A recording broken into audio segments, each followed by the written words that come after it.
There are three interrelated arguments used by today's conservatives to justify capitalism, which can best be designated as the argument from faith, the argument from tradition, the argument from depravity. Sensing their need of a moral base, many conservatives decided to choose religion as their moral justification. They are claiming that freedom, capitalism, and America are based on faith in God. Politically, such a claim contradicts the fundamental principles of the United States. In America, religion is a private matter and must not be brought into political issues. Intellectually, to rest one's case on faith is to concede that reason is on the side of one's enemies, to concede that there are no rational arguments to support the ideas which created this country, no rational justification for freedom, justice, property, individual rights, and they can be accepted only on faith. Consider the implications of that attempt. While the communists are claiming that they are the champions of reason and science, the conservatives conceded and retreat into the realm of mysticism, into another world, surrendering this world to communism. It is the kind of victories that the communist irrational ideology could never have won on its own merits. Now consider the second argument, the attempt to justify capitalism on the ground of tradition. Some people declare that to be a conservative means to uphold the status quo, the given, the established, regardless of what it might be, regardless of whether it is good or bad, right or wrong, defensible or indefensible. They declare that we must defend the American political system not because it is right, but because our ancestors chose it. Not because it is good, but because it is old. America was created by men who broke with all political traditions and originated a system unprecedented in history, relying on nothing but the power of their own intellect. But those neoconservatives are now trying to tell us that America was the product of faith in revealed truth and of uncritical respect for the traditions of the past. It is certainly irrational to use the new as a standard of value, to believe that an idea or a policy is good merely because it is new.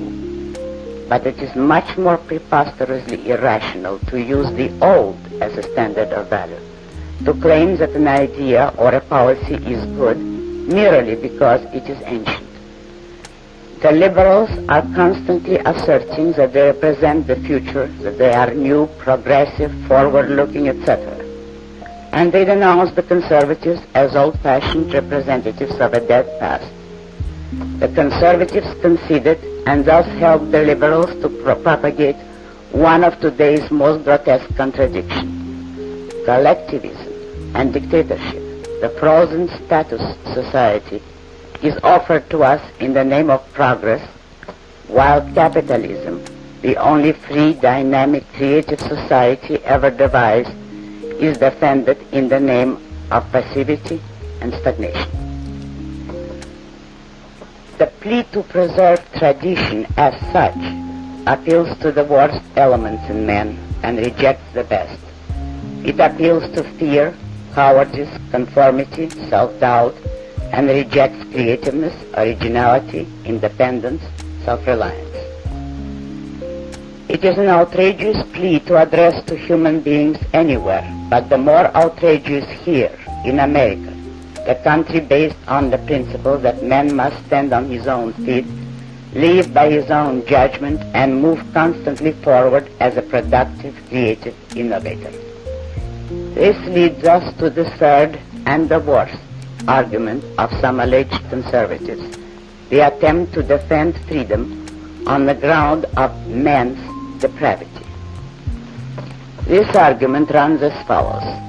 Since men are weak, fallible, non-omniscient, and innately depraved, no man may be entrusted with the responsibility of being a dictator and of ruling everybody else.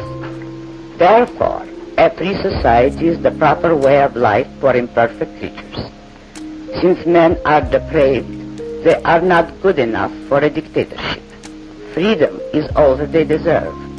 If they were perfect, they would be worthy of a totalitarian state. Dictatorship, this school asserts, believe it or not, is the result of faith in man and in man's goodness. If people realize that man is depraved by nature, they would not entrust a dictator with power. The belief in human depravity is what would protect their freedom. And more. Dictatorships, this school declares, and all the other disasters of the modern world are man's punishment for the sin of relying on his intellect and of attempting to improve his life on earth by seeking a perfect political system and a rational society. Thus, humility, passivity, resignation, and belief in original sin are the bulwarks of capitalism. This is truly the voice of the Dark Ages rising again in the midst of our industrial civilization. The liberals are trying to put statism over by stealth without letting the country realize what road they are taking to what ultimate goal. And while such a policy is reprehensible, there is something much more reprehensible. The policy of the so-called conservatives who believe in compromise and who are trying to defend freedom by stealth.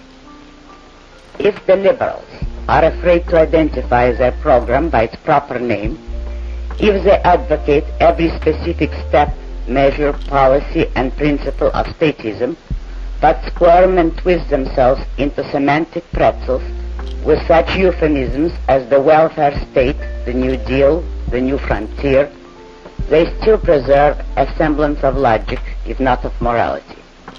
It is the logic of a con man who cannot afford to let his victims discover his purpose. Besides, most liberals are afraid to let themselves discover that what they advocate is statism. They do not want to know or to admit that they are the champions of dictatorship and slavery. So they evade the issue for fear of discovering that their goal is evil. Immoral as this might be, what is one to think of men who evade the issue for fear of discovering that their goal is good? What is the moral stature of those who are afraid to know or to proclaim that they are the champions of freedom? What is the courage and the integrity of those who outdo their enemies in smearing, misrepresenting, spitting at, and apologizing for their own ideals?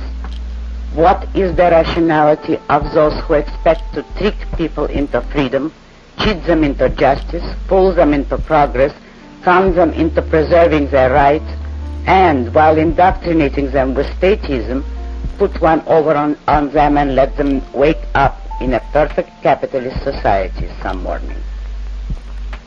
Such, unfortunately, are a great many of today's conservatives.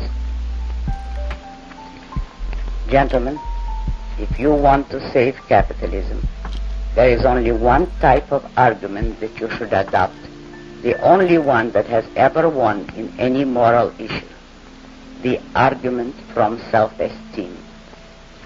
Check your premises, convince yourself of the rightness of your cause, then fight for capitalism with full moral certainty.